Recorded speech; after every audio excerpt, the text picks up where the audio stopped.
The history and the theories of psychopathology. Introduction. In this study session, you will explore the history of psychopathology from the somatogenic and the psychogenic perspectives.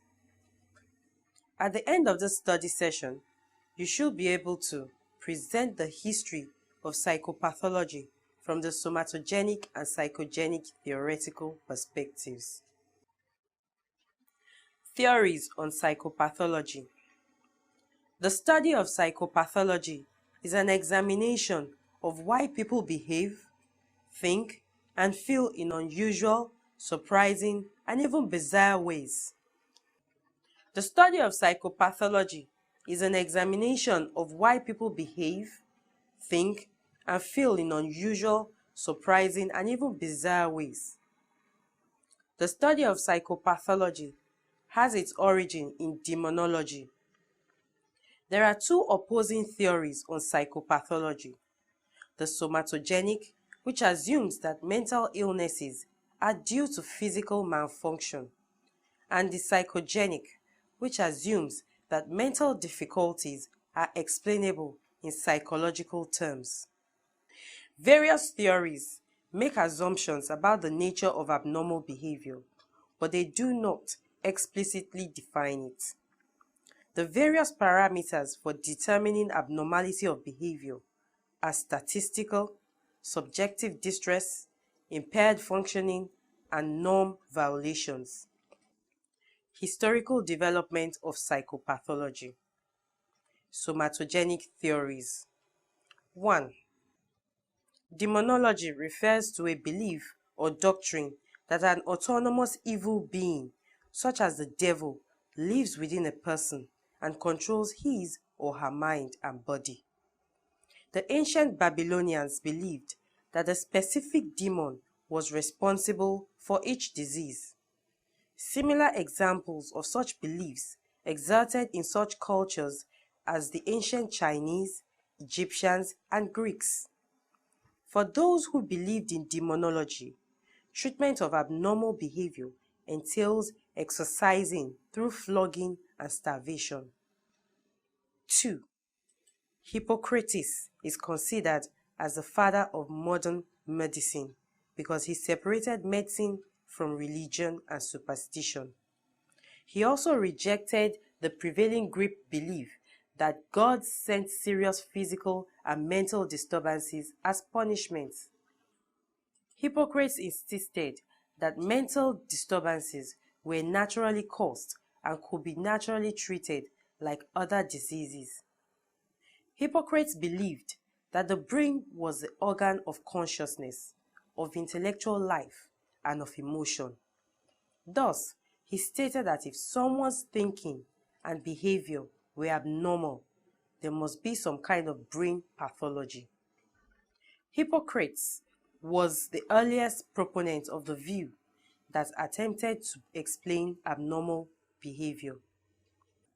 The hypothesis stated that in a disordered person, there must be something wrong with the soma or physical body that disturbs mental processes. However, Hippocrates also realized that environmental and emotional stress can also impact heavily on the physical body and the mind. Hippocrates believed that there were three categories of mental disorders: mania, melancholia, and phlebitis, or brain fever. Hippocrates believed that mental health was dependent upon a balance among four bodily fluids. These fluids were blood, black bile, yellow bile, and phlegm. Melancholia was the result of an excess of black bile. Excess of yellow bile resulted in anxiety, and excess blood caused mood changes. His belief was that the human behavior is influenced by bodily substances. Thus, abnormal behavior was the result of an imbalance of these fluids. During the Dark Ages, the mentally ill were cared for in monasteries. The monk treated them by praying for them or making portions for them to drink. Many mentally ill were homeless and became more disturbed with the passage of time. In the latter part of the Middle Ages, some mentally disturbed people were considered to be witches. Although there were some alleged witches that were mentally disturbed, there were many more undisturbed people who were considered witches. Witchcraft or possession was only one explanation for mental disturbances and was not the primary explanation. During this time, some European laws provided for the hospitalization of the mentally disturbed. Beginning in the 13th century, trials determined a person's sanity in England. The judgment of insanity allowed the crown to become the guardian of the person's estate. This trial examined the person's orientation, memory, intellect, daily functioning, and habits. The explanations for abnormality were related to physical illness or emotional trauma. 3. Until the end of the Crusades, there were virtually no mental hospitals in Europe. The advent of the 16th century brought about serious attempts to place the mentally disturbed in asylums. Some of these asylums took in the poor as well as the mentally ill. The inclusion of mental patients in hospitals did not necessarily lead to more humane treatment of the mentally ill. 4. Benjamin Rush, the father of American psychiatry, believed that mental disorder was due to an excess of blood in the brain. His treatment consisted of taking large amounts of blood from the mentally disturbed person. Rush also believed that lunatics could be cured by frightening them. 5.